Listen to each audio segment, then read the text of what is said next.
This podcast is powered by Eagle Lithium. Feel it as soon as I ride into town.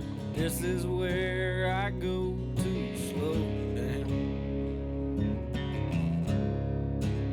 This is the Crappie Connection, brought to you by Redneck Rubber, Power Crappie, Visit Ridgeland, B&M Poles, K9 Fishing, Cornfield Fishing Gear, Bobby Garland Baits, Genco Fishing, Denali Rods, The Direction TV,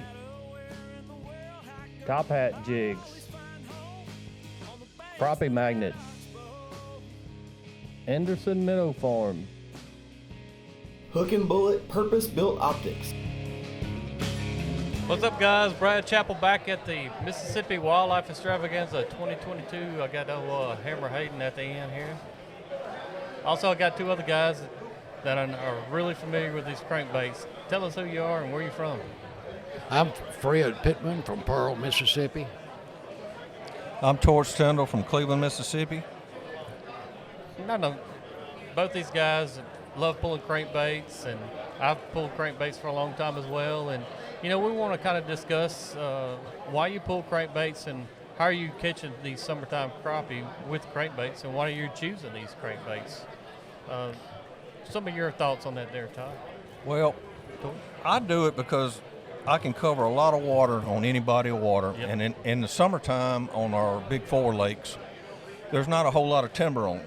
Yep. So these fish need to suspend, get down far enough to get away from sunlight. So they just kind of get on the flats next to a break and they suspend where the bait fish is. Mm-hmm. So I can go through there with my setup and I can cover, 40 foot of water quick. Yep. And these fish suspended, it's a reaction bite. So Yep. you pull it by them, they see it, chase it, and grab it. So Yep. I can cover a lot of water. I can go to a new lake I've never fished and cover a lot of water. And it's just a great way to pick them up when it's hot in the summertime. And the boat's moving. You're not sitting there still. You know, I think of these crankbaits, and I think of a lab dog, and you have a Frisbee or whatever, and you throw it, his instinct is to go retrieve it, at least go pick it up. Right. Same thing with these fish, with these crankbaits coming by them, is their natural instinct is to hit it, especially when they're in an aggressive state of mind. Fred, I know you do some custom things with these crankbaits, and I've known Fred for quite a few years and seen him on the lake a lot of days. And tell me how you kind of got started in these custom deals. Well, I started pulling crankbaits back in the 1960s with my dad. With my father, we were pulling the old wooden bomber baits, and we didn't have... How long ago? Oh, in the 60s. Oh, wow. Yeah. Pulling out of a little 15-foot Deer Craft aluminum boat. Pulled 4 rods at a time, Zebco 33s with spinning rods, little loose limber spinning rods, and we really didn't know where we were going. We were just out in the middle of the lake pulling baits, and we caught fish back. We started at Grenada and then ended up at Enid. We'd fish out around Water Valley Landing between the old trees. Lost a lot of baits, but we caught a lot of fish in the day. Yeah. We didn't have electronics to show us where they were. We just cast them out and go. And I've been pulling crankbaits ever since. That's a long I got time. moved to the reservoir about 10 years ago, reservoir area. And the first time I decided to take that same little Deer Craft out and pull some crankbaits, and I went to Bass Pro and bought some bombers. Some Bandit, Bandit 300s. And first time out there, I lost 11 or 12 of them the first day. I didn't know where I was. I was just out off Rose's Bluff pulling and started losing baits. Well, go back to Bass Pro and buy some more. Went back out there and I lost about 5 or 6. And I said, this is enough.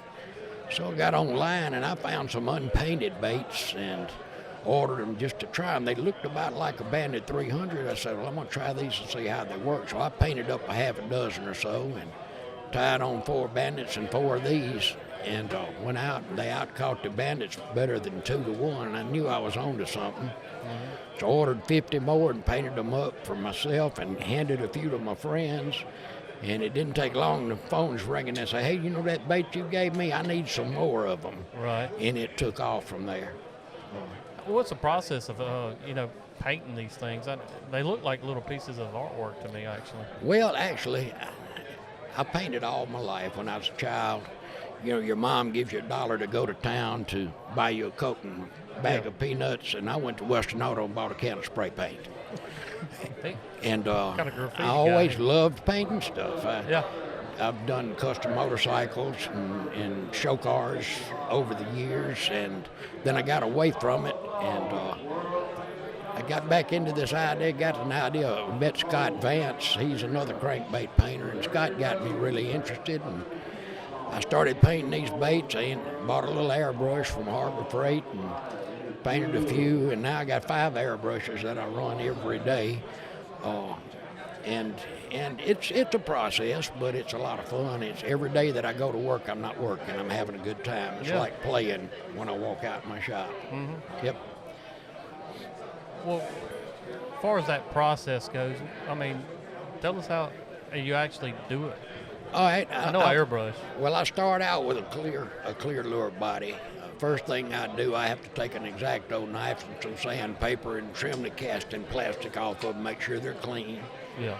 Do that, I tape the bills up, put 2 coats of white primer on, and then I start painting the colors. And normally what I'll do, if I'm doing, I'll make what I call the bill sheet, and I'll have, say, 100 crankbaits on there, and 14 of them have a green belly, and 3 of them have a green back, and I'll go through that sheet while I got that green in my airbrush, and every one of that 100 that's got green on it, I'll spray it on before I change colors.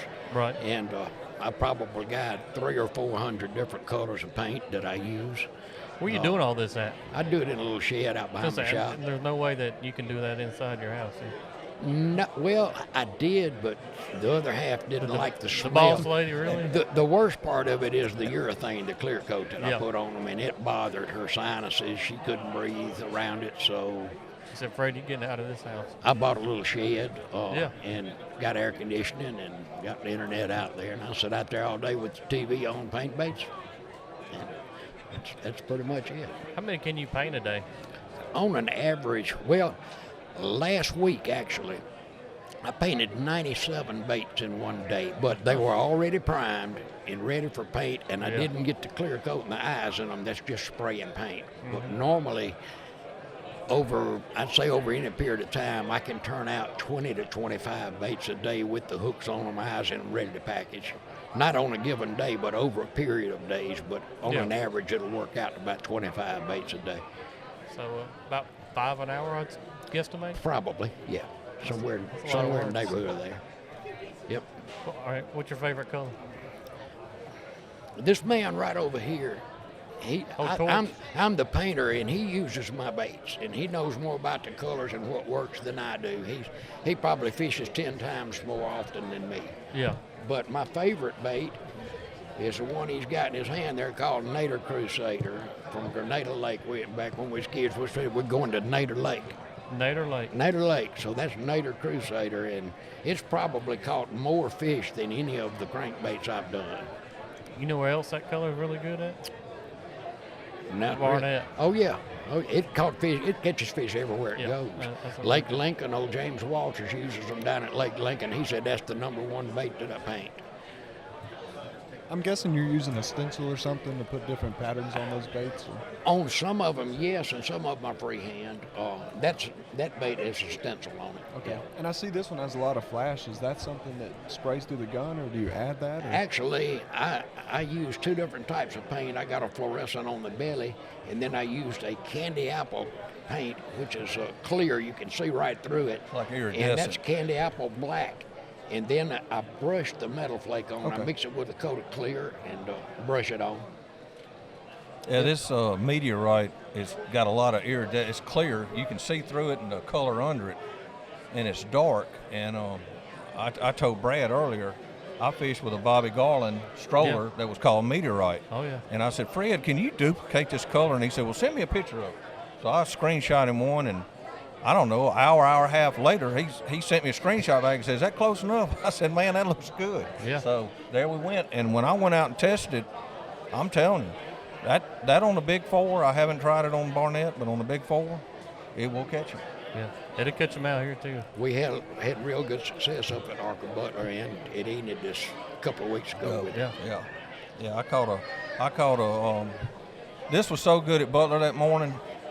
I couldn't run but 4 poles, so I had this on one, and it just kept catching them. So I put 4 on, and I came by some buddies of mine about 9 o'clock. I was done. I mean, it just bam, bam, bam, bam. So, and I'm one of these guys. I'm not scared to put all the same color. Oh, If yeah. it's working, I'll do it. I'll have 8. If I got enough folks in the boat to run 8 poles, I'll have 8 of them out there running. So, Yes, sir. How many crankbaits you got, Torch? oh my God! I told Fred the other day in my boat, I was just figuring up on top of my head, and I said, it's about $7,000 worth of crankbaits in this boat right now. I've got 3 of those double B&B boxes Yeah. slap full, and then I have 2 of those, what are those white cases called? Like I gave you, the white cases. White. Oh, if you hadn't asked, I didn't tell Yeah. you. Anyway, I got Oh. another box that holds about 200 each, and I don't know. It takes a lot because if you get on them and they'll only take a certain color, Right. you need to make sure you got enough for every pole in the boat. So. That's the worst torture right there. Have that last color crankbait that they're really eating that day. Yeah. And you've only Good for got you one too, of them. Fred. Yeah. A good Yeah. friend of mine, I was speaking about passing out some of those first crankbaits I Yeah. did. We call him Thump, Ken Riles, a good friend of mine. And he's a single pole fisherman, and he was out at 3-prong here on Barnett. And he was not having any luck. He was hot, and he was disgusted and tired. And I decided to take a break and run my pontoon boat down to see what Ken was doing. I got down there, and he said, man, I'm fixing to start pulling these bandits. He said, I'm hot, and I ain't Yep. caught a fish. And I threw him one that I had painted. And I said, tie this on instead of one of the bandits. Yeah, it wasn't long. He came back looking for me. He said, man, he said, you wouldn't believe it. I got to have another one of those baits. I said, what's wrong? He said, I caught 7 big crappie in a row on that thing, and the bandits ain't caught nothing. And then I hung it and lost it on the stump. Well, I named that color that I gave him. I named it Thump after him. Torch calls it Satan. I call it Satan because it's just, you know how that goes. It will catch everything, but I call it Satan because it's heck on those fish. So Let's talk about setup. Somebody's wanting to get into pulling these crankbaits or pushing them. Some guys push them. I prefer pulling them personally. What's your setup, each one of you guys?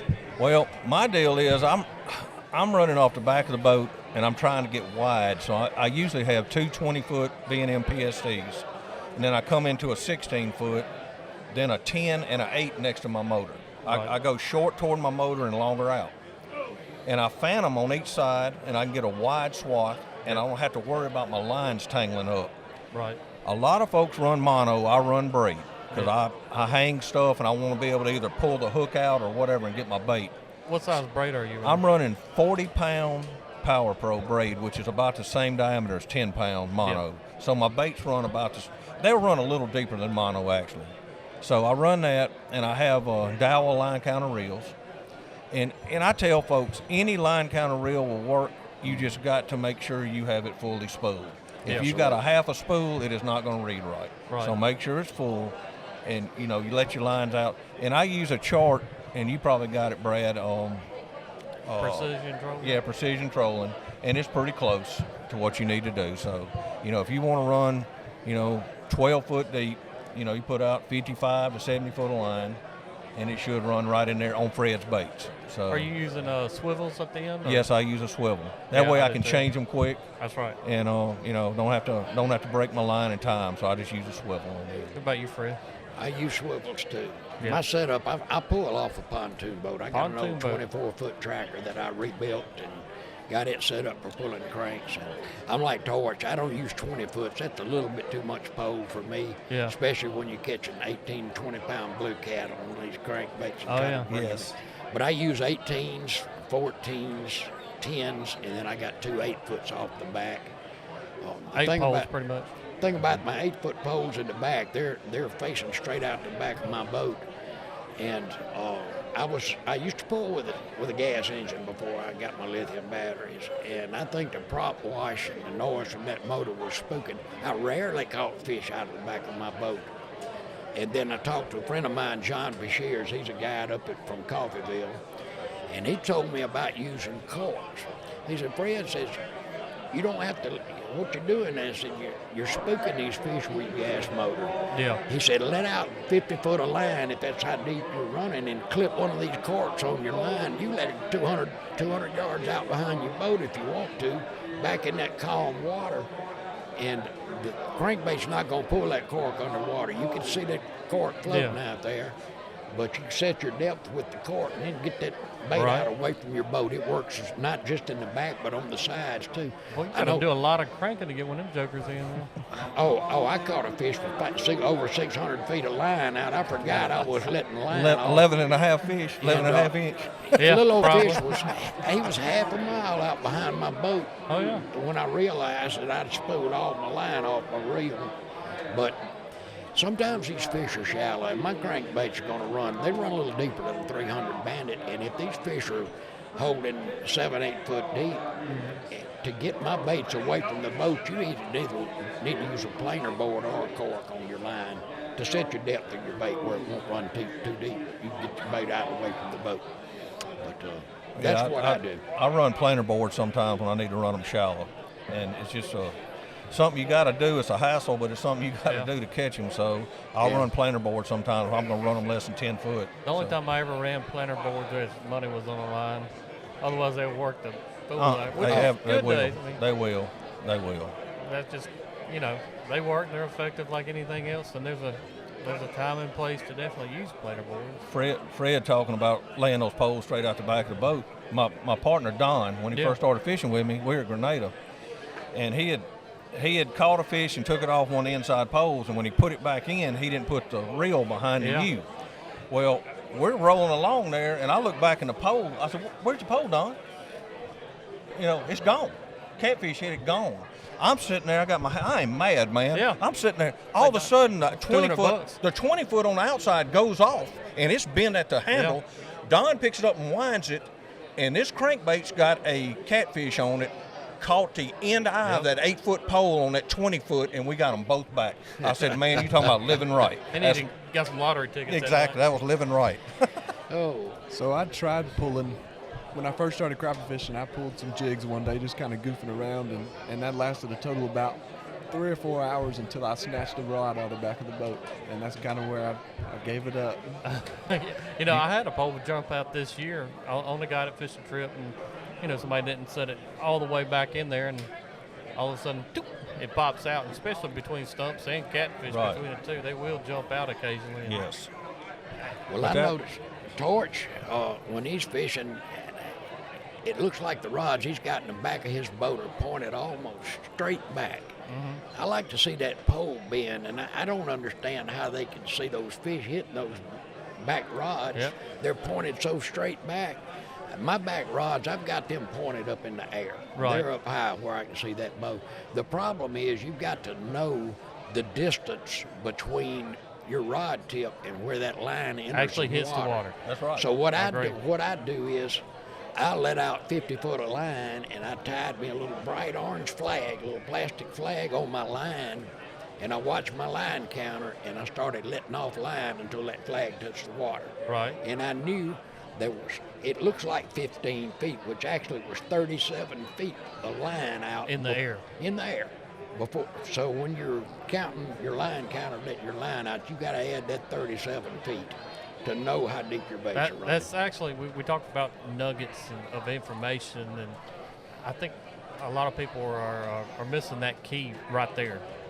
Is the distance that it's showing you on these precision trolling charts are actually when that line is touching the water. Exactly. Not actually from the reel.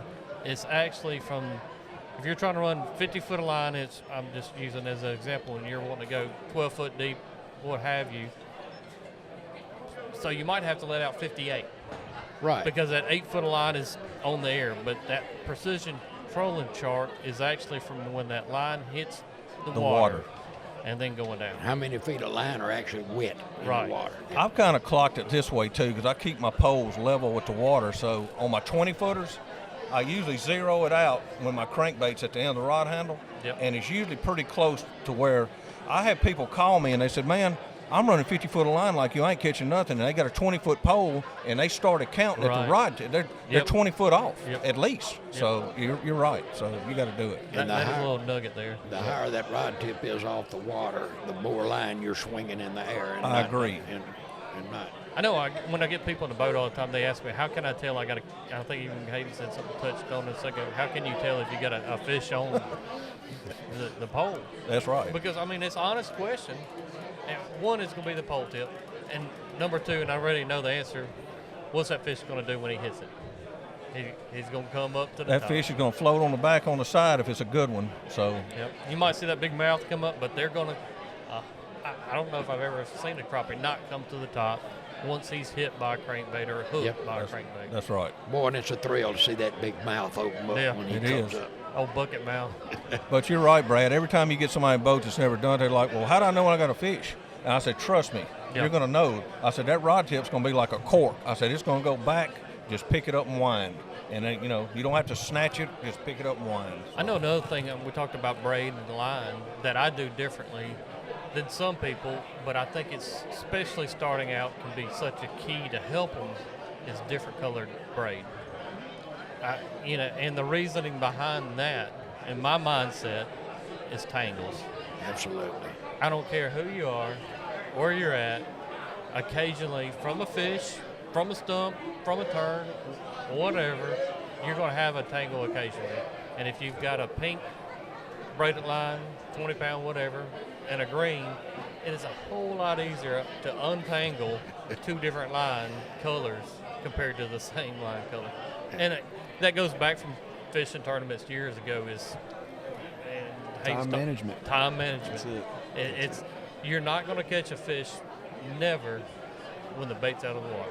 Absolutely. True. Zero chance. Zero. So as soon as you can get it back in the water, and I even find myself through the years of tournament side of fishing, and then even back on the guiding now, is I'm always thinking I got to get the bait back in the water as fast as possible, and that's what I come in with the different color lines. That's how we're tournament fishing. Man. Yeah, time. I've got a rod in my hand. I catch a fish. That rod's going back there, and I'm getting another one where I can get right back in the water. You'll never catch them on top of the water. No, you won't. The other thing with that on that line color you're talking about, even when I'm long lining, I've got orange fluorescent, orange fluorescent. Yep. And it's the same, goes back to the same deal. I mean, I can tell what's going on, trying to get them undone, because you're going to have that happen too when you turn too short or catfish gets on or something. Another thing I like about braid compared to mono, for me, is the rod tip vibration.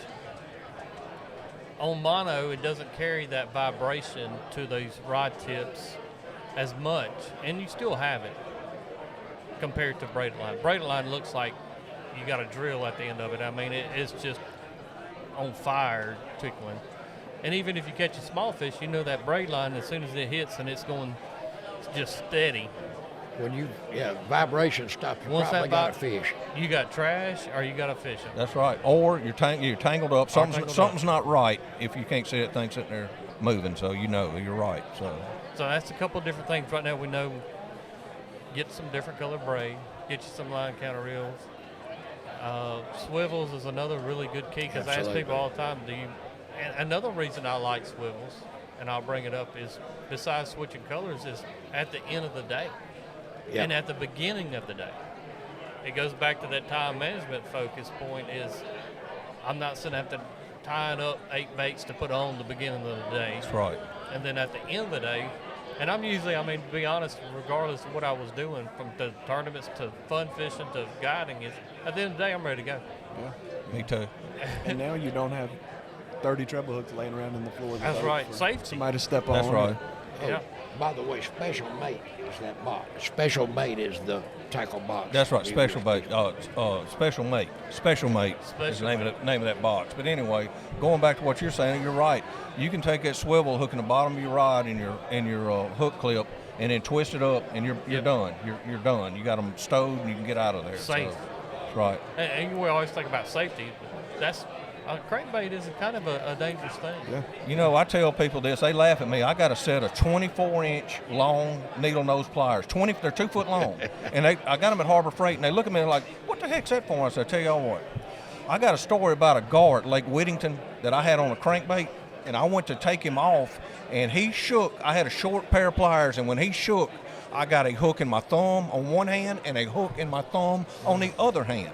Ouch. So now I have these long. I'm telling you, I grab them by the bill and I get a hold of a hook and I shake them off. But I don't have my hand anywhere near the other end of that bait. So get you some long needle nose pliers. Another thing about safety, I've only pulled crankbaits a couple times with Brad, but the first thing he tells me is, when you're reeling that bait in, don't keep reeling it. Once you get about a rod length of line out, stop. Exactly. Let the bait come to the top, because if you keep just cranking on it, when it pops, it's coming. It's going to it's jump at jumping.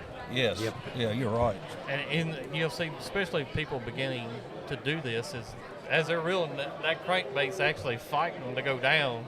And you can have the mindset, hey, I've got a fish on. I'm like, no, no, you don't. Right. You've got a crankbait on, and he's fighting to stay down there. But safety-wise, I cannot stress enough, whenever you're getting these baits back to you, watch your line counter. That's what I do. I look at my line counter. It gets close, slow down. Slow down and let that bait just barely come up, because they will jump at you. Glasses. I mean, everybody's hook and bullet fans that I am as well, but make sure you're wearing glasses even pulling crankbaits, because they will jump out, and unhooking fish, they can very well pop up at you. So That's why you got to be a little bit more safety conscious whenever you're pulling crankbaits. That's where I usually get a hook in me, is when I'm taking crankbait out of that fish's That's right. mouth, and you've got to be very, very careful. Yeah, when I'm unhooking crappie, even I hold them by the back behind that crankbait, and have their mouth up in the air, and then some needle nose. Yep. But you got to have some needle nose. I've got some of Fred's baits in my box about safety in the fish, but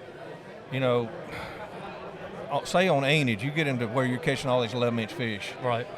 I've gone and I did it against my better judgment, but I did it because Game and Fish asked us to. But I've gone to a single hook on some of them on the back, a 2-aught Aberdeen, because these fish will swallow these things when they get in the gills. I'm telling you, I don't care how careful you are. If you're a surgeon, that fish is probably going to die when you turn them loose. So I've kind of gone down to the single hook, and then I tried to squeeze these barbs down on these hooks, but I hadn't had any luck with it.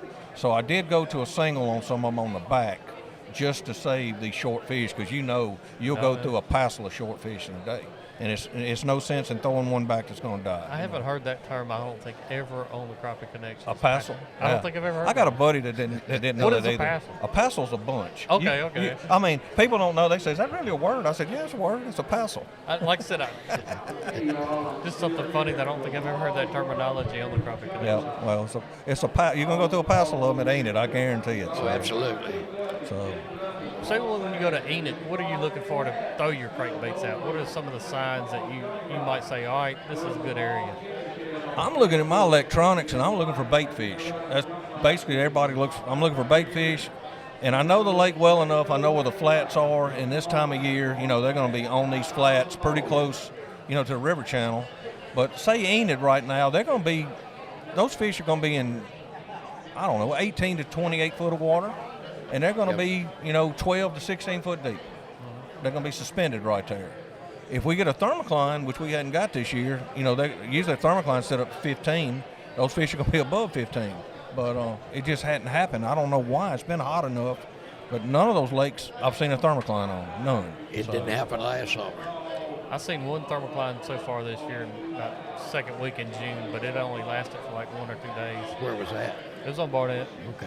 It didn't last long, though. I mean, I think I might have melted that day or seeing things. Next time you have the biologist on, I'd like to know what conditions you need for that to happen. I always just heard it was hot weather. Yeah. And evidently not, because it's been a smoker so far this year, and it hadn't happened. No. I know one thing that you can always tell a thermocline before you even hit the water on the Barnett.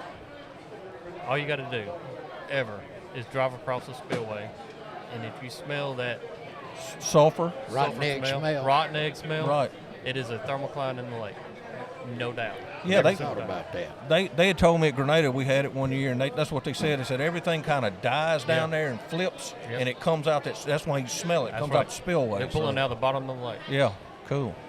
So anytime I ever drive over the spillway and I smell that, it's a distinct smell as rotten egg. Absolutely. And it's a thermocline in the lake. It can get really bad at Grenada Spillway. Yeah. Yes. Yeah. Same thing on Barnett. You'll be like, man, You're gonna look at the guy next to you and be like, man, what's wrong with you? You know? Absolutely. You all right? So, have you ever seen where, say, you're running your crankbaits, I don't know, 55 foot. Have you ever seen a difference? You bump to 53 and you start catching a lot more fish, or you bump to 56, 57? Not really on small amounts, because like if I was running 50 and I went to like 53, I don't think that's enough.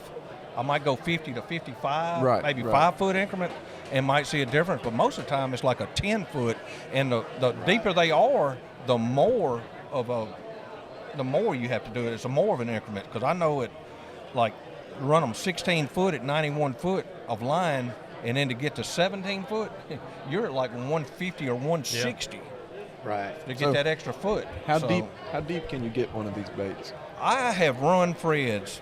I have actually got one down to 19, 20 foot.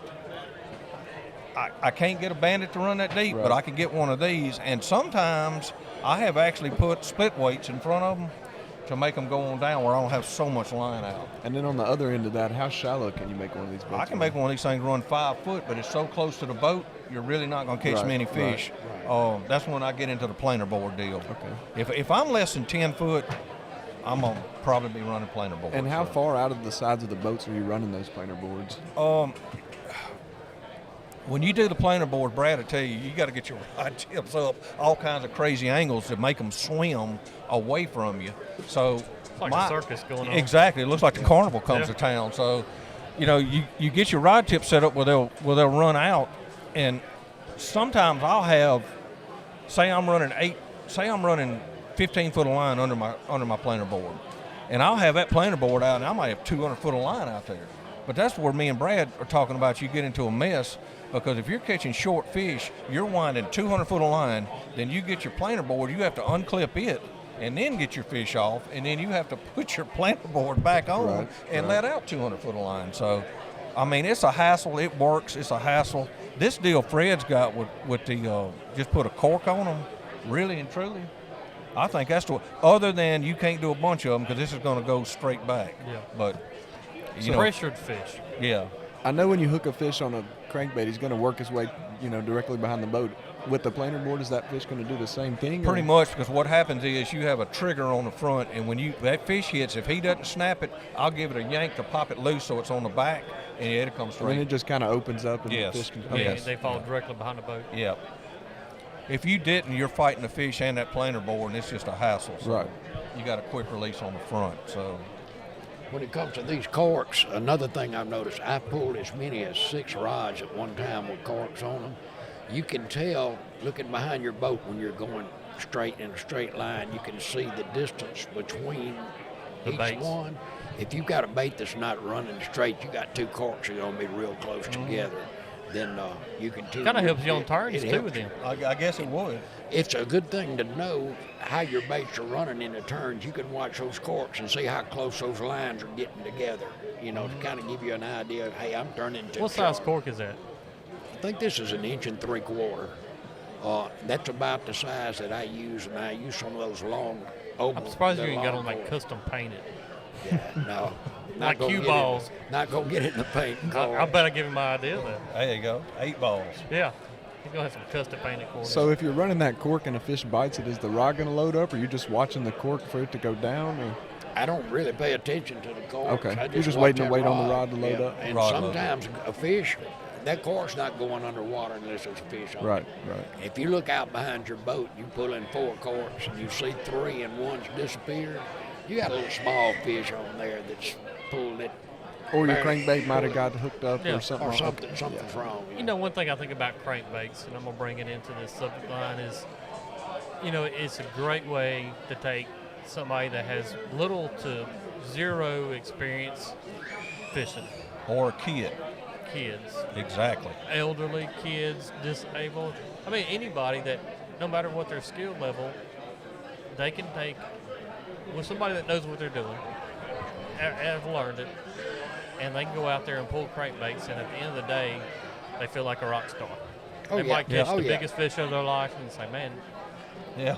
I'm the new Bill Dance, or I'm the new Hammerhead out here. And the other thing is, Brad, I've noticed with like kids, they don't get bored. Yeah. 'Cause they're always doing, with crankbaits is pretty fast. Yeah. And they're always either letting a line out, bringing one yeah. in, and they're happy as they can be.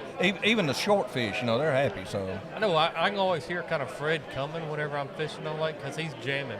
Oh yeah, Fred plays. I think he's got some Bose speakers out there. And he names his baits like Pink Floyd, and that's what he listens to. He listens to that rock.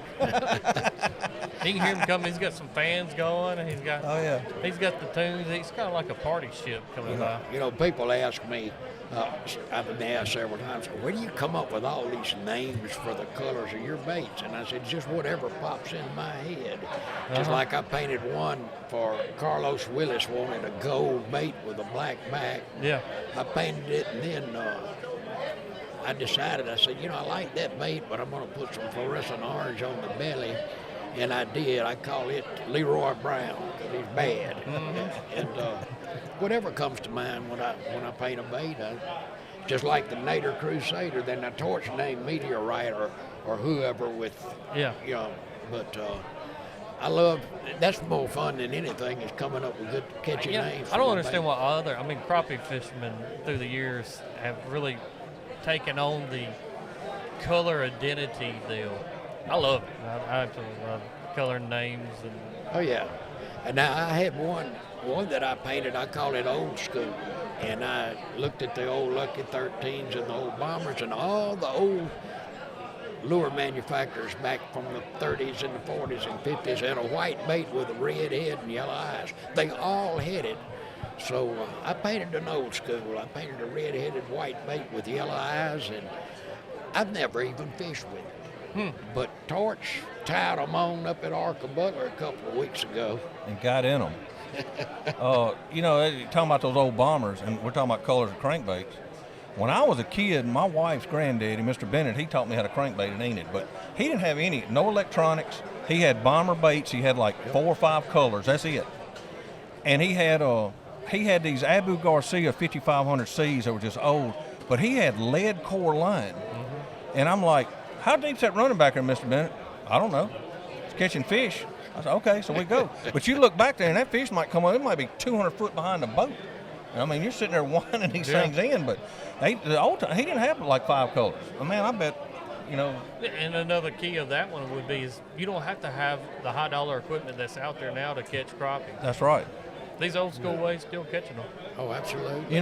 Mr. Bennett, we would pull that line, and every pull was 3 foot. Yeah. That's how we did it. 3, 6, 9, 12, and let them out that way. And it works. You can do it that way. It's just, easier with a line counter, get everything back running exactly like it should be. So I've been pulling with a pontoon boat for a number of years. We had an old 28-foot deer craft. I had an old 28-foot deer craft. I don't have it anymore. My brother-in-law's got it now. And we pull with it with a 9.5 horse Johnson engine on a 28-foot pontoon boat, but it was perfect for idling and pulling crankbaits. I moved up a little bit now, not using that old He got boat. the Whodad. But I've got a stereo on my boat. Yeah, I know. I've heard you. Sometimes we put a barbecue grill on the boat. We got our music going, and if it gets too hot, we got a fan. We turn the fans on, and you're sitting out there in the shade on the water with a fan blowing on you, music playing. You Catching got food. fish. You got food. Even if the fish aren't biting, you still have a good time. Yeah. Yep. All right, Fred, where can somebody get a hold of you? They got something custom they want to do. Well, Delta Custom Crappie Cranks on Facebook. I don't have a website. I'm not knowledgeable enough to have a website, and if I had a website, I'd have to hire somebody to run it for me. I work by myself. I'm retired, work in my backyard. To get a hold of me, Delta Custom Crappie Cranks on Facebook. That'll work. Well, I about got it, man. I'm ready to go pull some crankbaits Let's go. this week. I'm gonna get paid now. I've got one more question. So, Yeah. how many different color options do you have that you've actually named? That I've actually named. Probably, I don't know. That's a good question. I haven't counted. Probably 120 in the neighborhood there. Yeah, you can go broke buying his crankbaits because Dad told me when I was a kid, that the bait catches the crappie, but the color catches the fish. That's right. That's right. And there's a lot of truth in that. Yeah. Hey, Fred, I got something. Yeah. I want a crankbait like the Crappie Connection. Okay. Just like this Those color colors? That color right there. No problem. You want Crappie Connection wrote on it? Yeah. Yeah, he can do that. He made me Connection some. crankbait color right there. Yeah. I mean, that one honestly is a good color. Yeah, you There's want no the doubt. light. You want the light blue at the head and the Yeah. dark blue at the tail. No. Or light blue on the back, Light- dark blue on the belly. Light blue up top, going into a dark blue in the belly. No problem. When We'll want see it. He can do it. I'll have you one for dark. He can do it. That's customer service right there. Hey, pretty Brad, fast. one other thing we didn't touch on and Fred did about, Yeah. we used to all run kicker motors on Yeah, the back. yep. And they do scare the fish, but with lithium technology, Oh, yeah. everybody going to lithium batteries, I took my kicker off and sold it. Yep. Because you can run, all day Absolutely. with a lithium battery in the boat and, you don't spook the fish. So that's another thing that's changed along with electronics was that. And that was a big deal. I ran a kicker motor for years because my batteries, I couldn't do it. Yep. So when the lithiums came out, took the kicker motor off, and I can run all day. So. Absolutely. So before you had the trolling motors with the remotes, would you have to sit on the front and run the trolling motor and Yes. somebody else man the poles? Or That I could lock. I had an old motor guide that didn't steer very well. Right. And it would kind of lock long enough for me to run back in and get a Okay. fish off. But you're right. When they came out with the remote steering, you can operate that anywhere from the boat, turn, or whatever. We won the Magnolia Crappie Club Championship with my old partner, Bo Hudson, on the front of the boat. And we won both days pulling crankbaits, him up front and me in the back with a foot. and he was running the trolling motor. And did y'all have poles on the front and the back, or just? Yeah, we had he had two up front, two the longest up front on each side, and I had the six in the back. So it can be done even Right. with, the basic trolling motor, I would say. Yeah. And I'm guessing if you were by yourself, you could put 4 rods off the front, Yep. sit there and run the trolling motor. Yeah, I'd do that. If I'm long lining, I run 4 poles on the front, just me, and sit up front. So, and I don't know if there's any advantage to it, but I just do it because what I'm used to. What So, you want to do? Yeah. One thing we haven't touched on, and Torch can tell you more about this than me, is pushing crankbaits. Yeah, you can push them. You don't have to buy all these reels. You can. I don't know about Denali. B&M makes that power troller. I'm sure Denali makes one, and you can put up to like a 4-ounce weight. I usually run 2 ounce or 3 ounce, but you drop those down, and I just in my head use the 2/3 rule. If I want to run 14 foot, that pole's 18 foot. I got it down about 21 foot. I put it back in the water, and run the same speed. And it works just as well. You can push them The benefit of and that not have is to buy all that. the benefit of that. One of the main benefits is turning. You can turn if you go through a school of fish. Turn around and get back and on them. you can quick. immediately turn around and get back on them. Whereas if you're long line pulling crankbaits, Yeah, they were talking about time management. Yeah, it does. take it's you just, 10 minutes to get back to that spot. That's No, right. like you reel them up. Yeah. Yeah, so one thing Brad's told me is, when they were tournament fishing, they would work an area, say they catch a couple big fish, they'll just pull them in, turn Yep. around and set them out Pull and 'em go down. right back through it. All right. I've noticed Brad before. I've seen him out there fishing, and sometimes it depends on the current. These fish are facing a certain direction. They're not. This one's looking to the left and this one's looking to the right. They're all facing the same way. And I've seen Brad come through over an old lake bed, and when he gets to the end of that lake, they reel all their poles up wide open back to the other end and put them back out and go right back Yeah. through. Now me, I just turn around and go the opposite direction. Right. But he knows better than me. That's something that I've learned from watching him. Well, I'm kind of like I don't know. It's an addiction whether I'm pulling crankbaits, pulling jigs, or casting or single pole. I just want to catch as many fish as fast as I can, no matter who's in the boat. Well, it's been fun, guys. I mean, I think hopefully you guys got some ideas on how to get out there and pull some cranks. Oh, yeah. Appreciate it. Well, thank y'all. Thank you. Till next time, we got Brad Chappell here. Hayden Jeffries. Torch. Fred Pittman. Fred Torch Tindle. All right. Till next time, holla. About a mile from Big Muddy River, a place I'll always remember. Cabin on the lake and a fishing pole. Forever here I'll rest my soul. I can feel my worries drift away.